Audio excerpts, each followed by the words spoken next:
Membidatkan kita dengan menggunakan entry point pertanyaan itu jahat. Jangan. Kalau menurut saya nggak boleh cara seperti itu. Kita juga punya logika ya.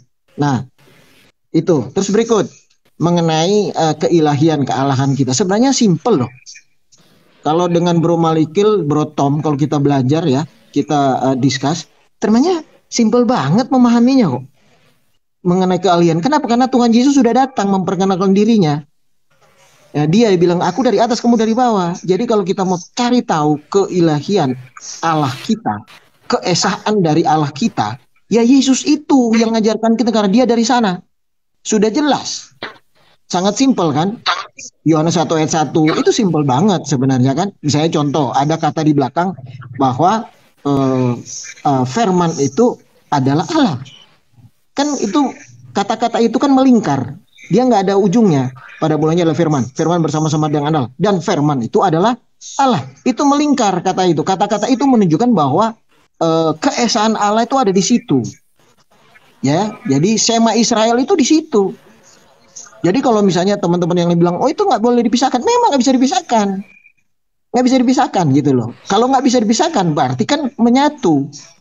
Nah, tapi diperdebatkan kan Tuhan Yesus bilang, aku diutus oleh Bapa, aku tidak dapat berbuat apa dengan kehendak sendiri. Itu bisa mudah banget dijelaskan, bro. Jadi begini, dimensi roh, ruah itu orang. Siapa yang bisa bantah bahwa Bapa itu adalah ruah itu sendiri? Jelas. Roh Kudus itu roh Bapa, ruah juga. Dia juga gitu loh. Iya kan? Karena dia keberadaannya roh. Ruah itu Bro Malikil paham banget itu. Keberadaannya ruah itu. Nah, pada saat dia masuk ke dimensi ruang waktu, dia menjadi bait. Baitnya itu menjadi daging. Nah, jadi ada dua dimensi yang berbeda antara ruah dan dimensi ruang waktu. Jadi kalau misalnya contoh, aku adalah jalan dan kebenaran dan hidup. Tidak ada seorang pun yang sampai kepada Bapa. Sebenarnya pengertian itu adalah tidak ada seorang pun yang selamat sampai ke sorga. Sorga itu dimensi roh, ruah. Sorga kalau tidak melalui aku, berarti Bapa itu ya nggak ada yang bisa salahkan. Ya, Bapa itu ruah. Jadi kalau Tuhan Yesus berkata ruah itu Bapanya, itu clear. Itu clear, nggak ada masalah. Nah, oke, ada nggak contoh-contoh di firman Tuhan untuk menjelaskan itu? Banyak. Misalnya contoh, marilah kita menciptakan manusia menurut gambar dan rupa kita.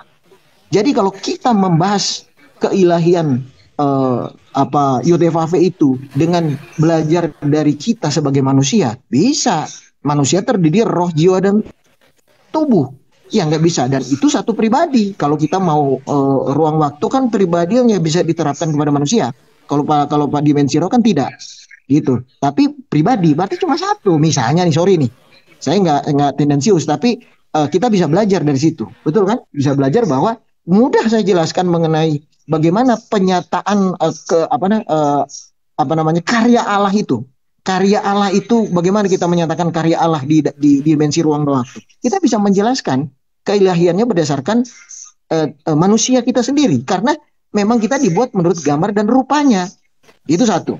Terus yang kedua ini sorry nih. Yang kedua saya baca nih, banyak sekali sebenarnya saya punya, cuman saya buru-buru nih. Saya baca di Yesaya, nih Yesaya lagi, Yesaya 63 ayat 5.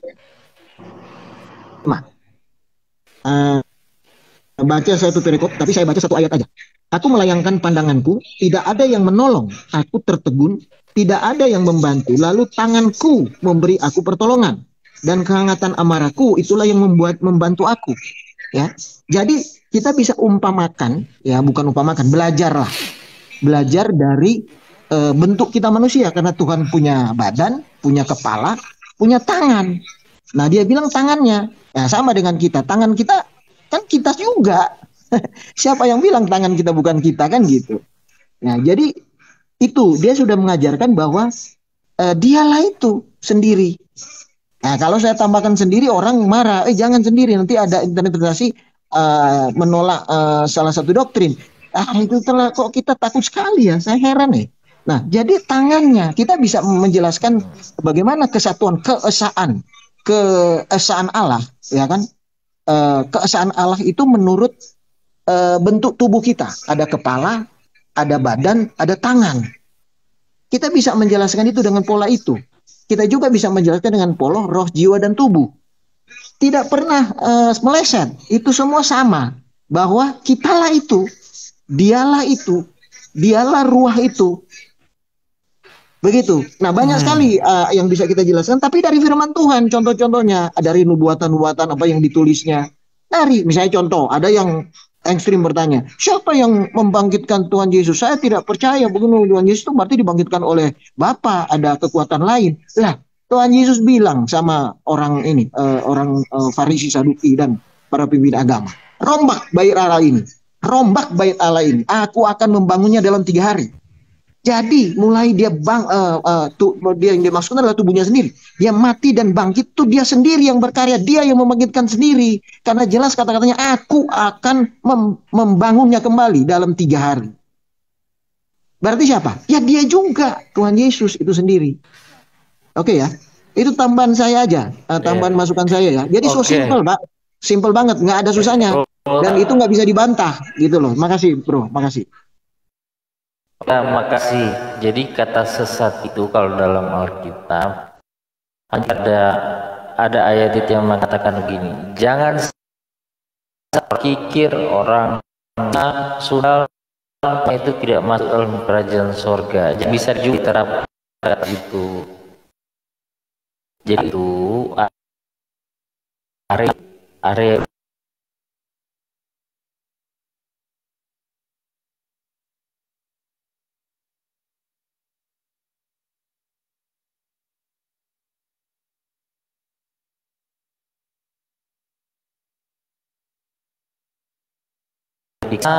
kalau Pak Tom, suaranya putus-putus, Pak Tom.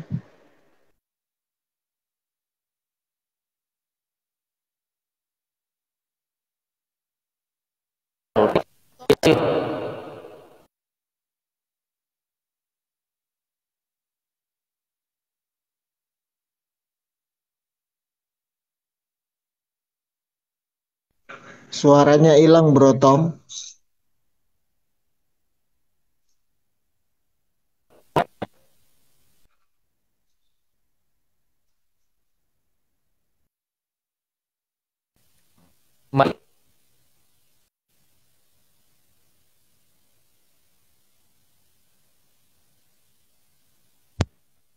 akan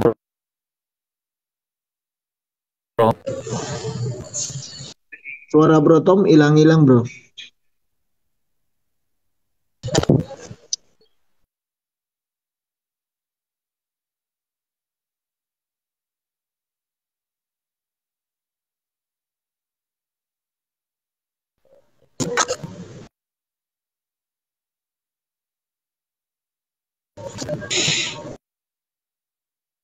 Oke bro, saya lanjut.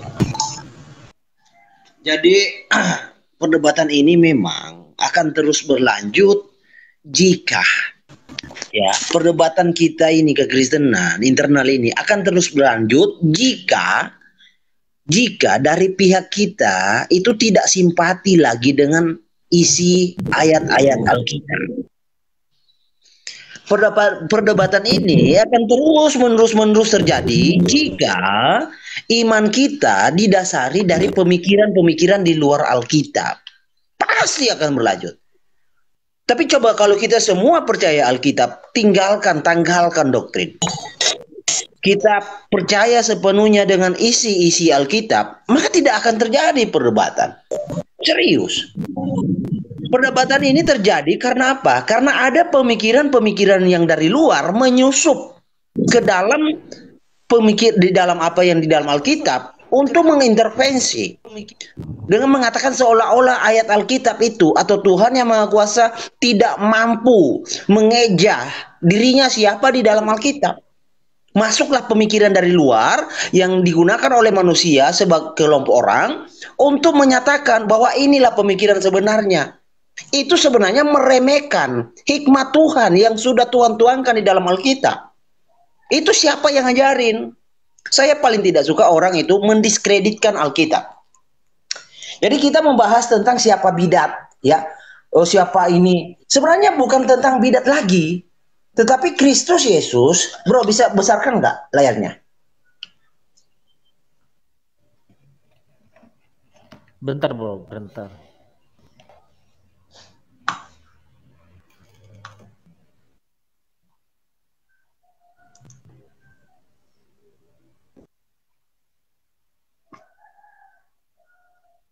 Oke. Tapi Tuhan Yesus berkata di dalam Yohanes 8 ayat 24. Karena itu tadi aku berkata kepadamu bahwa kamu akan mati dalam dosamu. Sebab jikalau kamu tidak percaya bahwa akulah dia. Akulah dia. Rasul Yohanes menegaskan akulah dia itu seperti apa? Akulah dia. Nah, Rasul Yohanes berkata, siapa pendusta itu? Nah, bukankah dia yang menyangkal bahwa Yesus adalah Kristus? Jadi orang yang menyangkal Yesus adalah Kristus, mereka itu pendusta. Mereka itu adalah antikristus. Yaitu menyangkal maupun baik Bapa maupun dia. Ini yang dimaksud akulah dia. Siapa pendusta itu? Bukankah dia menyangkal bahwa Yesus adalah Kristus? Dia itu adalah antikristus, yaitu dia yang menyangkal baik Bapa maupun anak. Itulah akulah dia. Jadi bukan bidat lagi, tapi menurut ayat Alkitab itu antikristus. Karena Mesias yang dijanjikan itu bukan Mesias sembarangan. Bukan Mesias kayak Musa, bukan Mesias kayak Harun, bukan Mesias kayak Kores. Tetapi Mesias yang Maha Kudus.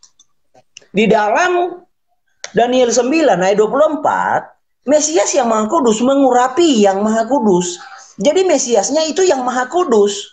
Yang Maha Kudus itu hanya satu, yaitu Allah Israel. Yesaya 1 ayat 4.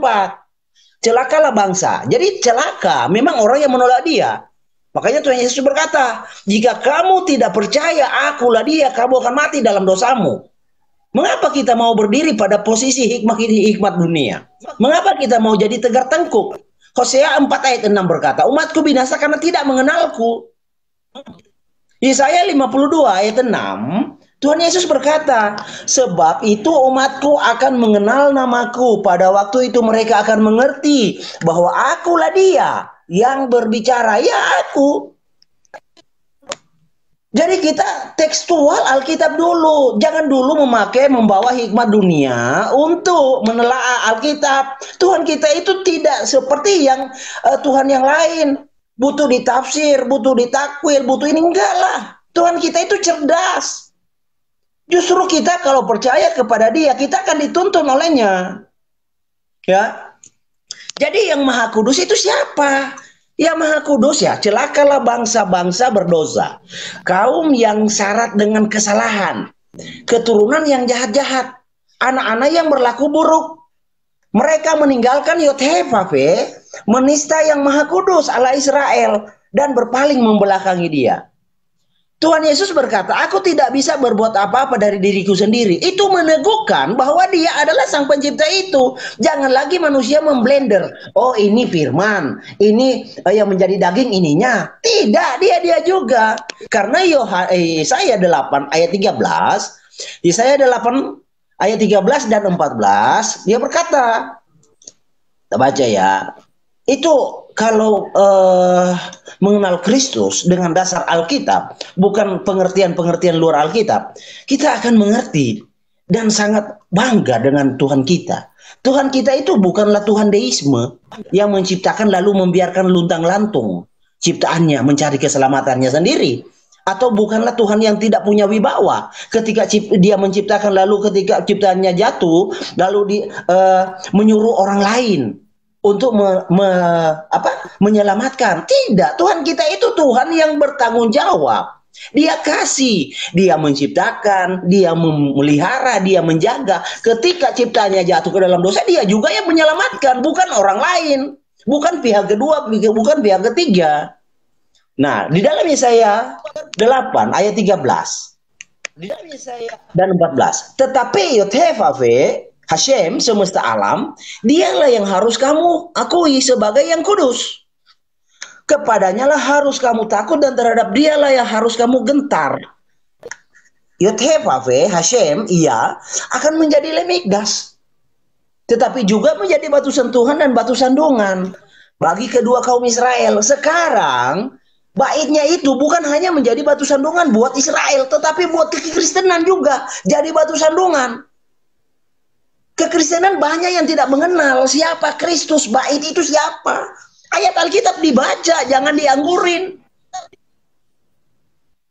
Ayat Alkitab dibaca, Yothevave akan menjadi lemikdas, tetapi juga menjadi batu sentuhan dan batu sandungan bagi kedua kaum Israel. Bukan hanya orang Israel yang tersandung, orang Kristen juga tersandung, serta menjadi jerat dan perangkap bagi Yerusalem. Banyak orang Kristen tersandung. Kenapa? Karena membaca, mengenal akan Kristus bukan dengan petunjuk Alkitab, tapi petunjuk-petunjuk yang di luar Alkitab. Kristus mengkonfirmasi dialah lemikdas itu. Nah, kalau Kristus mengkonfirmasi lemikdas, siapa di sini yang menjadi lemikdas? Yothevave, Hashem itu sendiri. Mengapa harus Hashem? Karena tidak ada yang lebih mulia, tidak ada yang lebih suci, tidak ada yang lebih kudus selain Hashem. Kita butuh Maha Kudus, butuh Maha Suci untuknya supaya kita bisa selamat. Kalau tubuh dan darahnya itu bukan Hashem, maka mustahil ada penebusan. Rasul Paulus berkata tegas di dalam Ibrani 9 ayat 22. Tanpa penumpahan darah tidak ada penyelamatan, tidak ada pengampunan.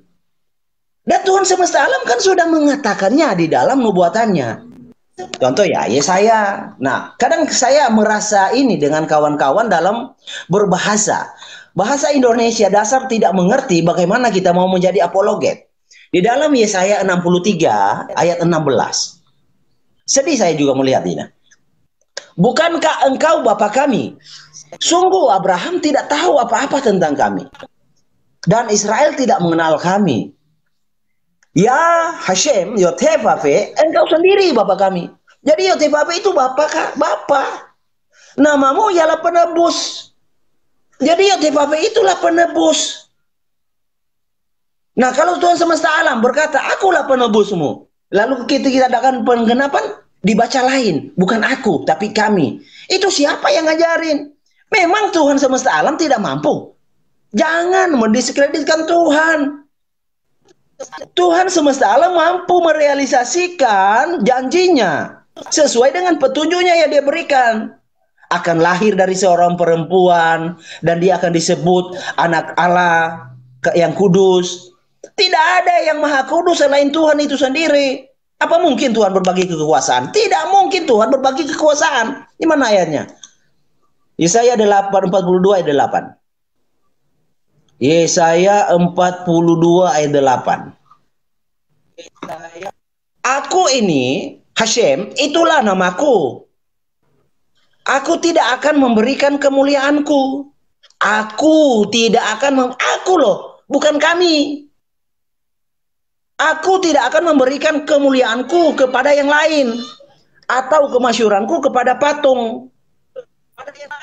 Jadi permasalahan ini bukan tentang bidat-bidat lagi, tetapi tentang siapa antikristus itu. Mereka yang menolak Yesus. Mereka yang menolak Yesus, baik Bapa maupun anak. Akulah dia. Ini akulah dia. Itulah antikristus. Bukan bidat lagi, tapi antikristus. Oke, lanjut kawan-kawan.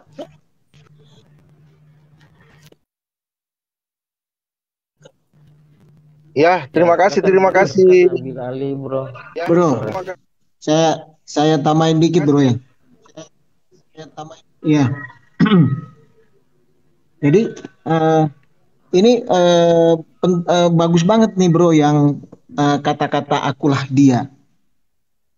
Jadi kata-kata di Alkitab yang diterjemahkan oleh LAI yang mirip dan menurut saya sih sama. Itu adalah akulah dia dan aku tetap dia.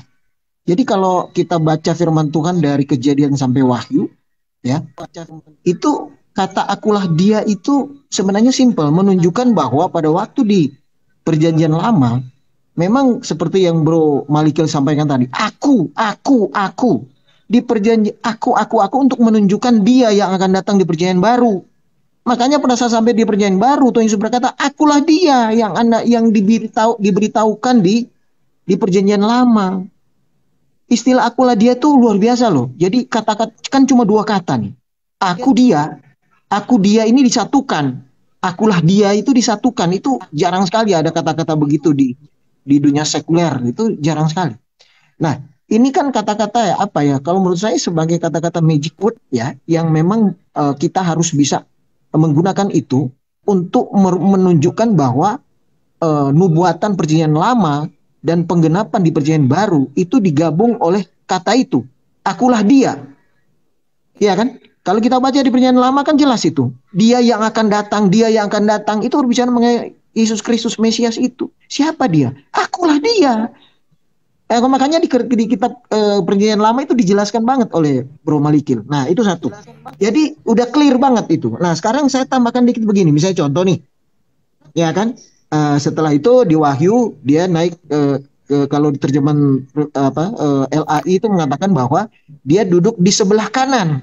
Sebenarnya kalau mau jujur ya, kita baca di original teksnya bukan sebelah kanan, tapi right hand bukan right side. Kalau right hand itu berarti penjelasan terkait tangan yang saya bacakan Yesaya 63 ayat 5 itu clear. Kalau ke right hand itu kan kembali ya dia juga tangan dia soalnya di Yesaya 63 ayat 5. Karena bukan right side bukan right side tapi right hand. Itu jelas. Bro bisa baca lagi di original teksnya. Ya, bukan duduk di sebelah kanan Allah Bapa, bukan. Kembali right hand. Kalau right hand kan ya tangannya sendiri dia itu juga. Itu jelas loh, Bro. Jelas banget itu. Coba Bro bisa baca lagi lah original teksnya atau di teks manuskrip aslinya. Itu right hand bukan right side. Ya. Jadi ini saya tambahkan sedikit aja ya untuk supaya menjelaskan bahwa ya dialah itu, akulah dia itu. Menjelaskan jelas itu. Oke, makasih. Itu aja dulu. Oke, makasih. Ya, setelah ada yang mau disampaikan. Habis itu Ibu ahli bidat. Halo.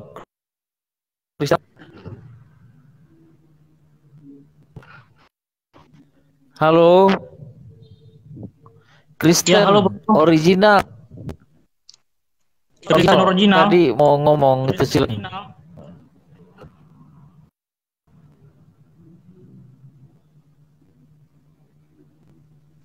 Kristen original.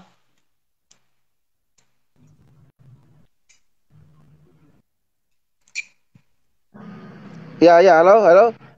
Ya. Oke, Bro. Menarik ya. Nah, lanjutkan, ya. Paparkan aja semuanya, Bro. Oke, menarik ya. Yohanes 8 ayat 24. Akulah dia. Nah, kita lihat dia ini artinya apa? Ya. Baca kalau menurut kami, akulah dia ini bahwa akulah dia yang diutus oleh Bapa itu. Anda baca ayat seterusnya. Akulah dia yang diutus oleh Bapa itu. Dan dia adalah utusan, memang utusan dari Bapa. Apakah yang mengutus dan diutus sama? Kalau Anda bilang sama, ganti aja kalimat itu, pakai Alkitab sendiri. Yang mengutus dan diutus adalah sama. Ya. Nah, menarik. Yohanes 1:2 ayat 22.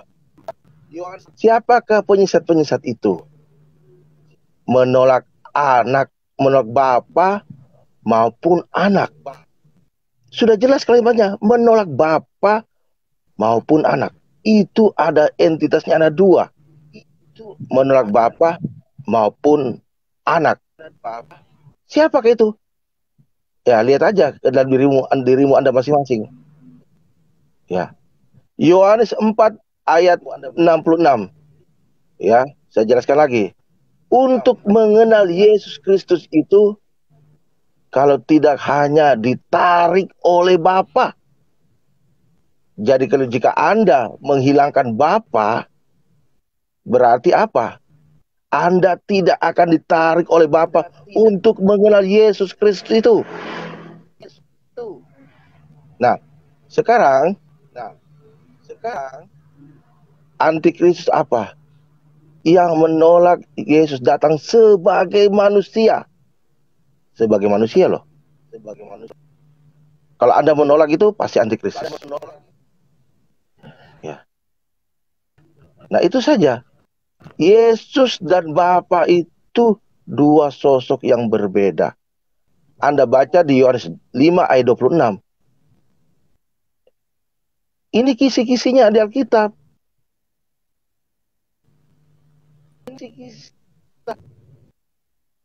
Oke bro, saya bisa tanggapi langsung nggak bro? Bentar, Supaya Pak meluruskan bro. Triwira.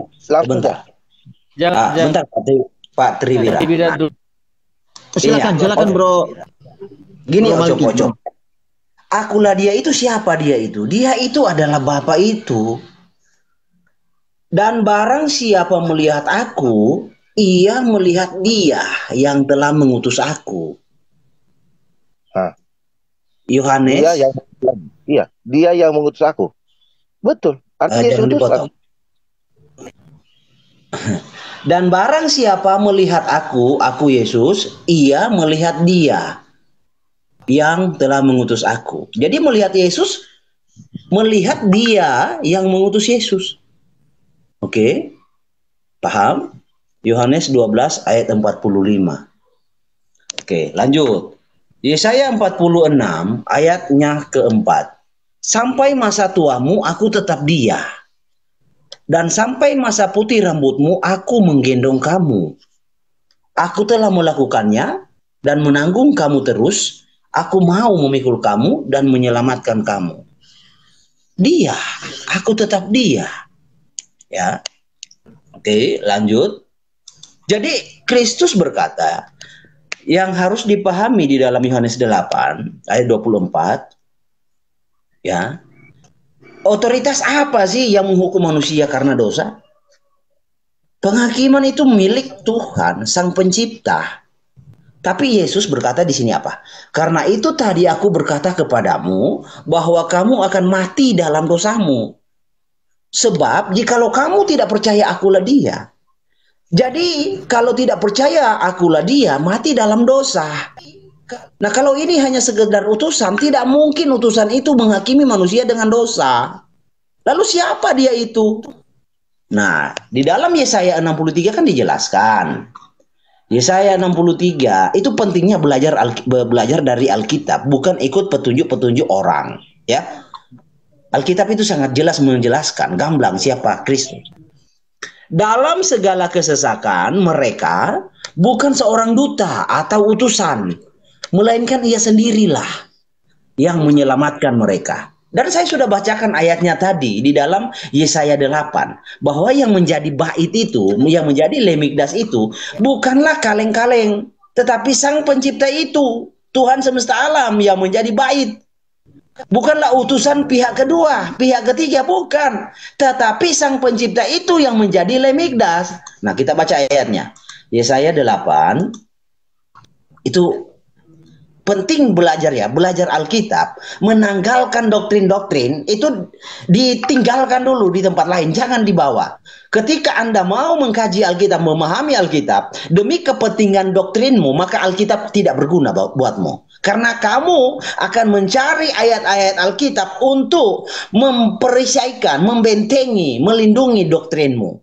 Alkitab tidak berguna. Karena doktrinmu yang lebih berguna. Kamu mencari ayat Alkitab untuk membentengi, melindungi doktrinmu.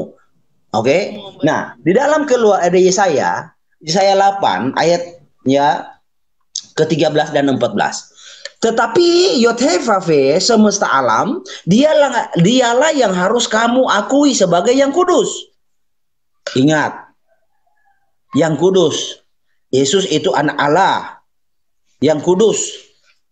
Kepadanya lah harus kamu takut, terhadap dialah harus kamu gentar.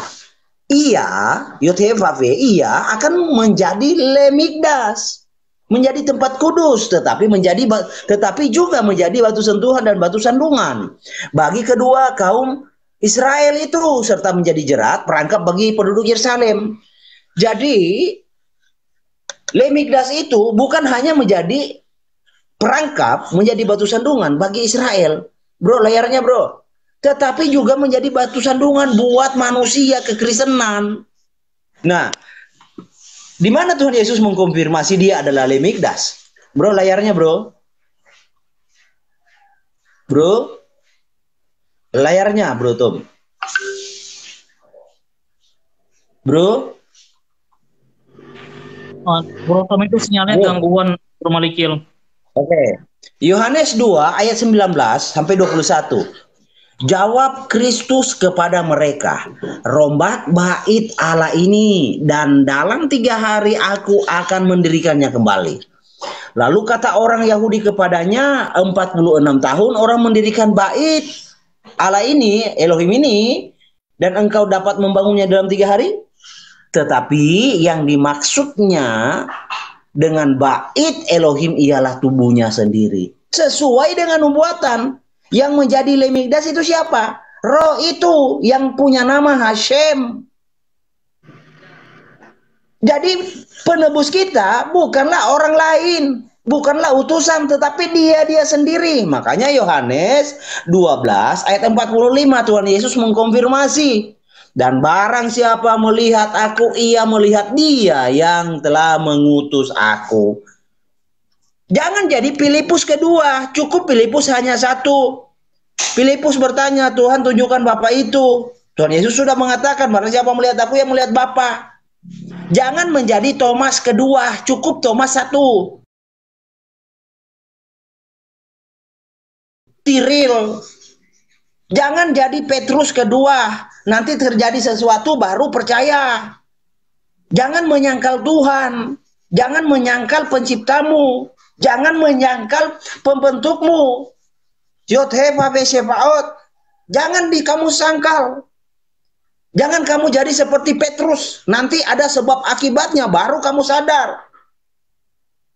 Ya, terlebih-lebih jangan seperti Yudas.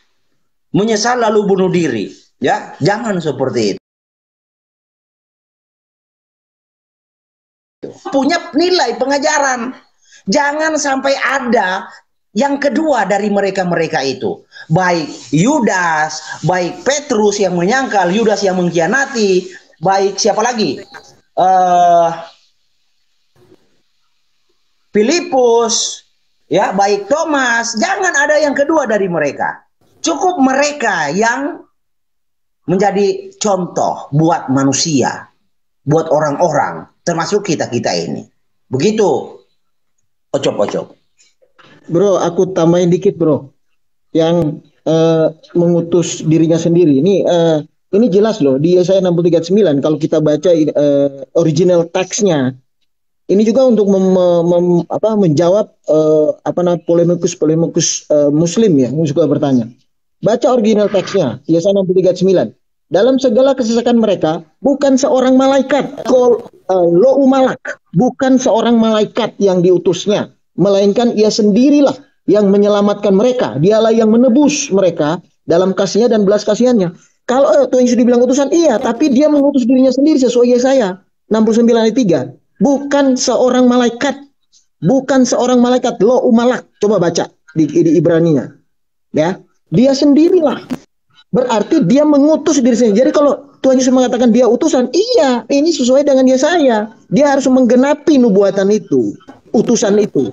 Tapi bukan seorang malaikat, dia sendirilah. Oke, kita tambahin yang tadi Bro Malikil ini ada satu ayat yang belum terbaca ya. Yohanes 14 ayat 6. Saya baca ya. 6:7-8. Kata Yesus kepadanya, "Akulah jalan dan kebenaran dan hidup. Tidak seorang pun yang datang kepada Bapa kalau tidak melalui aku.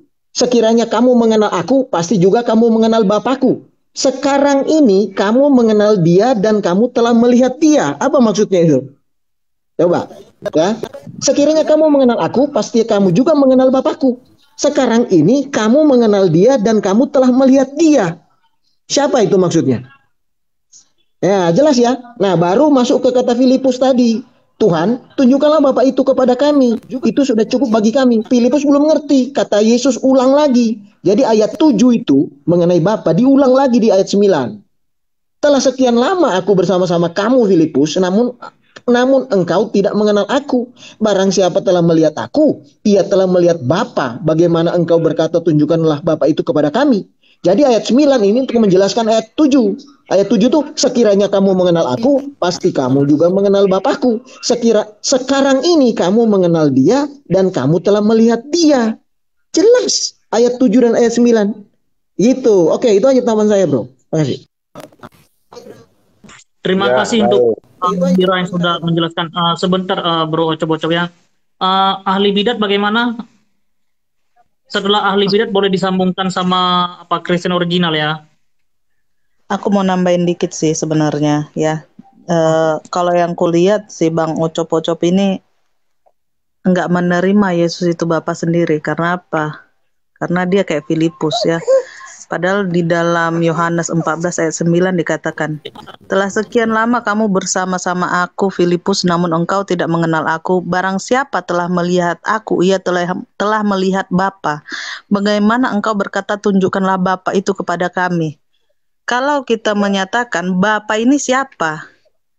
Bapa yang dituju oleh Filipus ini adalah dia yang tidak kelihatan atau keter, yang di luar ruang dan waktu, yang tidak dapat masuk ke dalam dunia.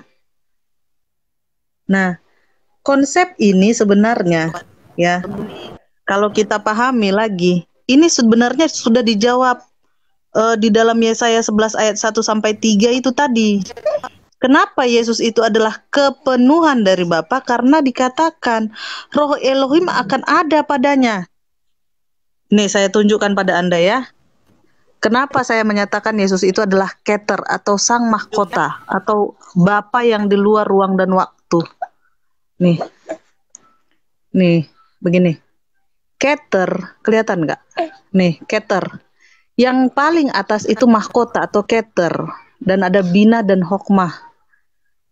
Keter itu mengemanasi dirinya menjadi Hokmah dulu, baru jadi Bina. Nah, nih, inilah yang dikatakan 3 pilar Elohim, ya.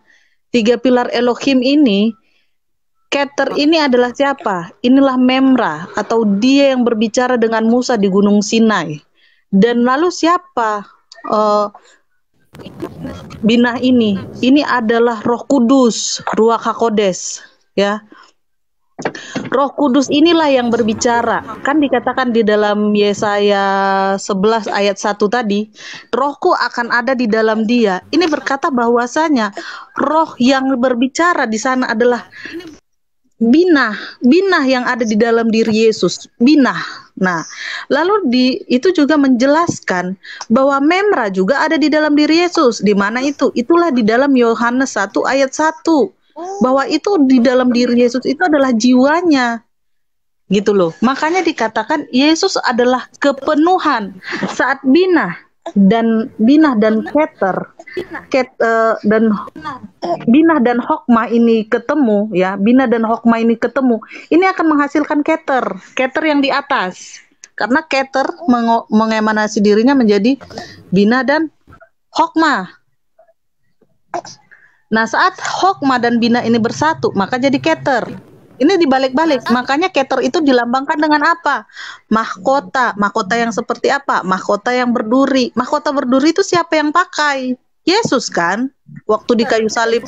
Nah, semua cerita, semua surat para nabi dan semua ketetapan hukum Taurat itu adalah bercerita tentang aku. Aku di sini siapa? Yaitu Keter, itu Ensof yang tak kelihatan itu Bapa yang tak terlihat itu. Makanya kalau kita lihat lagi di dalam Alkitab, dikatakan ada yang terlihat seperti orang tua berambut putih. Itu lagi bercerita tentang siapa? itu bercerita tentang Keter.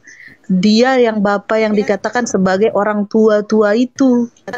Nah, Yesus ini adalah Ensof yang nggak kelihatan. Makanya si Filipus tanya, Guru, tunjukkanlah kami Bapa itu. Kenapa? Karena dia mau melihat Bapa yang nggak kelihatan. Sekian lama kamu bersama dengan aku, Filipus, tapi kamu tidak mengenal aku. Gitu loh, Bang. Tapi kembali lagi, saya tidak akan menyatakan siapa yang salah atau bagaimana, karena memahami Alkitab itu memang tidaklah mudah, karena Tuhan Yesus pun datang tidak untuk menyatakan dirinya secara terang benderang, tapi melalui pernyataan-pernyataan atau melalui istilah-istilah gitu. Dan kalau Bang Kristen Original bingung dengan kalimat Kak, Bapak bisa mengutus dirinya sendiri. Oh, jangan heran kalau kamu lagi di Indonesia emang nggak bisa, Bang. Karena yang mengutus itu harus ada yang diutus, dan yang diutus itu pasti ada yang mengutus. Itu konsep orang Indonesia, atau kita berbicara orang Arab. Tapi kalau kamu berbicara tentang tradisi Judaism, Bang, karena ini semuanya ini kan tradisi, ini bercerita tentang tradisi. Karena kalau kita berbicara tentang tradisi Judaism, sang Bapa itu bisa mengutus dirinya sendiri.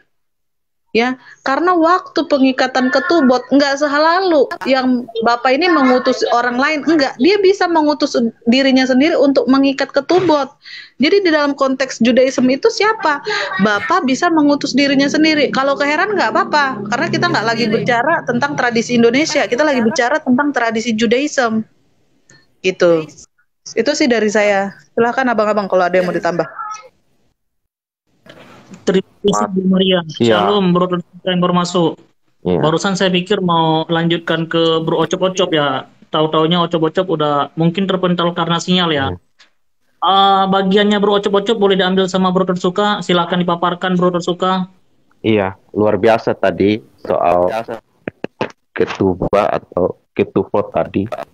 Ya, yang mengikat perjanjian itu selalu Elohim saja kan.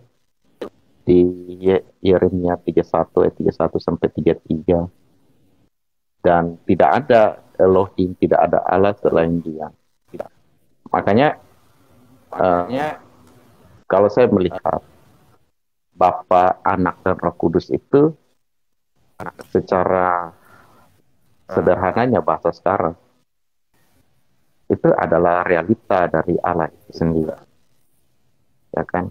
Orang seperti teman-teman yang sering ribut ini kan mereka lagi senang-senangnya belajar filsafat kan. Jadi saya bilang, kalau kamu belajar itu kan kamu tahu soal realita. Bapa, Anak, dan Roh Kudus itu, ya itulah realita dari Elohim itu. Bahwa tidak ada orang-orang di luar Israel yang memanggil Elohim itu Bapa. Jadi hanya Israel saja yang memanggil Elohim itu Bapa sebelum ada kekristenan. Gitu. Jadi jangan merasa kita ini paling hebat, paling mengenal Tuhan gitu. Karena kita mengenal Bapa, Anak, dan Roh Kudus, jadi kita pasti lebih pewahyuan itu puncaknya di kita, seolah-olah kita yang paling tahu. Padahal jauh sebelum kita mengenal Bapa itu, orang Israel telah mengenal gitu. Jadi jangan menganggap Bapa itu sudah ada sejak kekekalan, namanya udah Bapa gitu kan. Orang sekarang bilang Bapa itu nama. Padahal itu adalah sebutan bagi Elohim yang digunakan oleh orang Israel atau orang Yahudi. Nah, jadi kalau saya melihat di balik aksara atau kata Bapa itu, ya Bapa itu atau Avi atau Av itu kan aksaranya Alef dan Bet, aksara pertama dan aksara kedua dari Ibrani. Itu kalau kita masuk pada kajian filsafat Ibrani sering membahas aksara ini, ya kan? Alef sebagai lambang Elohim, ya kan?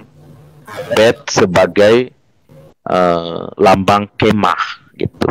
Jadi kemah dan Elohim artinya ini berbicara tentang bait Allah. Af itu juga berbicara tentang bait Allah. Makanya kalau kita baca Wahyu 21 ayat 22, di situ dibilang begini. Bang Malik bisa buka nggak? Nggak punya ini. Iya bro, ya. Wahyu 21 ayat 22. Wahyu 21 ayat 22. Oke.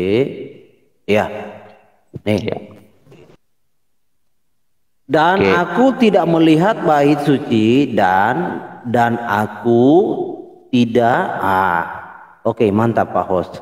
Dan aku tidak melihat bait suci di dalamnya, sebab Elohim Adonai yang Maha Kuasa adalah bait sucinya.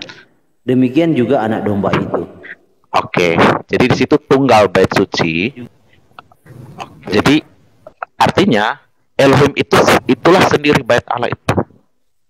Jadi bukan ada oknum yang lain sebagai bait suci. Jadi kita melihat Elohim, dialah bait Allah itu. Bait Allah itu dia, Elohim itu sendiri. Jadi bukan memakai cara berpikir Aristoteles yang memandang bahwa manusia itu jasadnya itu dibedakan dari rohnya. Sedangkan bagi pemikiran Ibrani, manusia atau entitas manusia itu seluruh keutuhan dirinya tidak bisa dipisahkan. Nah, bahayanya ada orang yang mau membahas, bait Elohim itu beda dengan Elohim. Enggak. Roh itulah bait itu sendiri. Gitu. Jadi roh itulah bait Elohim itu sendiri. Bukan berbicara hal materi lagi. Jadi contoh ya, kalau saya bilang saya ini dibalik ya sama aja. Bukan ada dua bukan ada dua entitas. Salah itu. Nah, baik Bapa, Anak dan Roh Kudus itu hanya satu entitas aja. Bukan ada tiga eksistensi yang sering dijelaskan oleh teman-teman yang ngotot doktrinnya harus dibenarkan. Nah, mungkin itu saja dari saya, Bang Hos.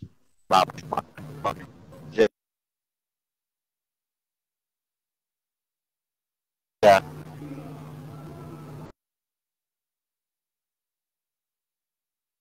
Bro Totsuka. Nah, saya tambahkan dikit yang Wahyu, bro. Wahyu 21 ayat 23. Ya, ini sebenarnya satu perikop dibaca enak, tapi saya ambil yang strong aja ya 23 ya. Wahyu 21 ayat 23. Dan kota itu tidak memerlukan matahari dan bulan untuk menyinarinya, sebab kemuliaan Allah Elohim meneranginya.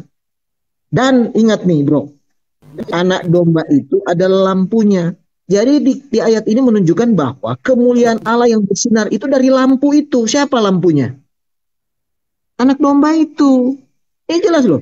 Dan kota itu tidak memerlukan matahari dan bulan untuk menyinarinya, sebab kemuliaan Allah meneranginya. Dan anak domba itu adalah lampunya. Ini untuk menjelaskan bahwa sumber cahaya kemuliaan Allah itu dari lampu. Siapa lampu itu? Anak domba itu. Ini jelas kok ayatnya. Yesaya 60 Pak nubuatannya. Yesaya 60 nubuatannya. Yesaya 60 ya bro ya? Iya 60 ayat 19 sampai 20. Mantap, mantap bro. Iya bro, puji Tuhan.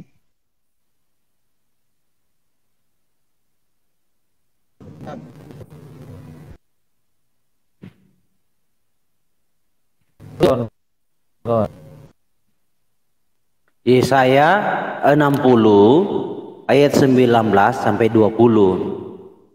Bagimu matahari tidak lagi menjadi penerang pada siang hari, dan cahaya bulan tidak lagi memberi terang pada malam hari, tetapi Yod-Heh-Vav-He akan menjadi penerang abadi bagimu.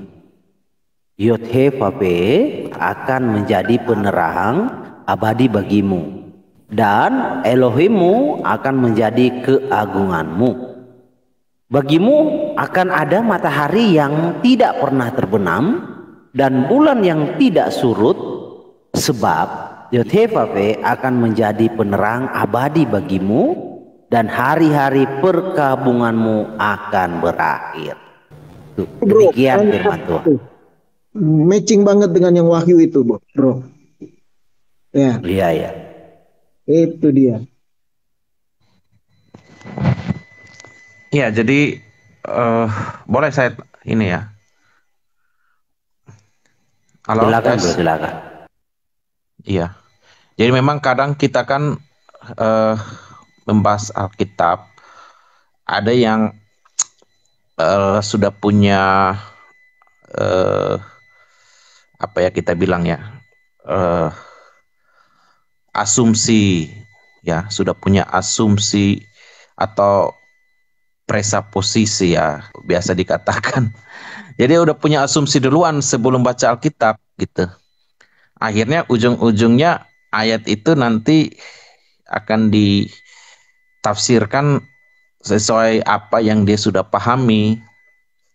Nah, makanya saya sarankan kepada semua saudara-saudara Kristen supaya saya tidak menganggap ya, tidak ada yang bukan Kristen, ada yang sejati, ada yang tidak sejati. Ya, itu yang tahu cuma Tuhan. Jadi yang saya mau bilang ialah ya kita harus apa ya, cara berpikir kita harus lentur dulu gitu.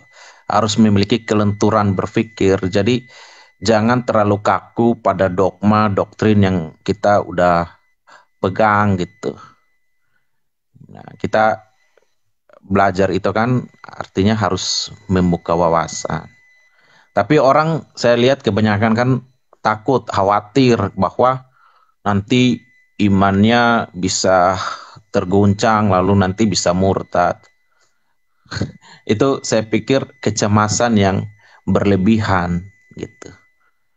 Jadi Tuhan itu pun sebenarnya kalau kita lihat dia datang ke dunia, dia mengobrak-abrik tatanan berpikirnya orang-orang Yahudi, bahkan murid-muridnya pun sudah salah paham tentang Mesias kan, salah satunya Petrus yang menganggap bahwa Mesias itu akan jadi raja, jadi nggak boleh Mesias itu dia dianiaya lalu dibunuh, makanya dia sempat menkiranya hal itu jangan terjadi padamu, tapi Tuhan Yesus bilang nyalah iblis gitu kan. Nah, jadi cara-cara berpikir yang terlalu kaku ya, karena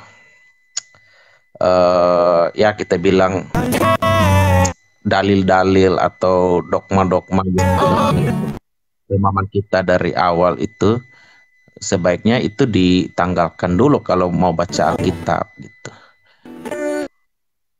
Saran saya itu aja sih. Sinyalnya Bang Tom kacau nih katanya.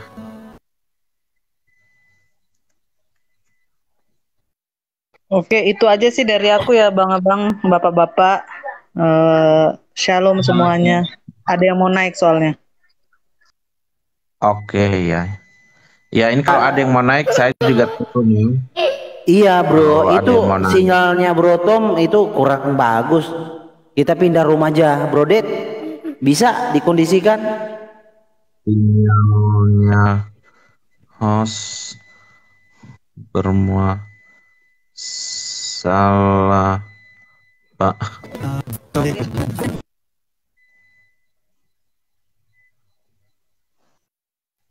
Kita ke room lain aja. Oh Pak, ini sudah naik ya Pak Talenta Nostra. Iya, ini jaringannya di sini saya nggak lihat Halo, suara saya kedengaran nggak nih? Kedengaran bro, kedengaran. Tapi yang lain ada yang hilang ini. Ada yang Iya, blank. saya nggak saya nggak lihat, saya nggak lihat ini teman-teman yang lain. Ini kayaknya memang jaringan nih, masalah jaringan. Nah, itu adalah juga yang blank lagi, ada yang blank lagi tiba-tiba.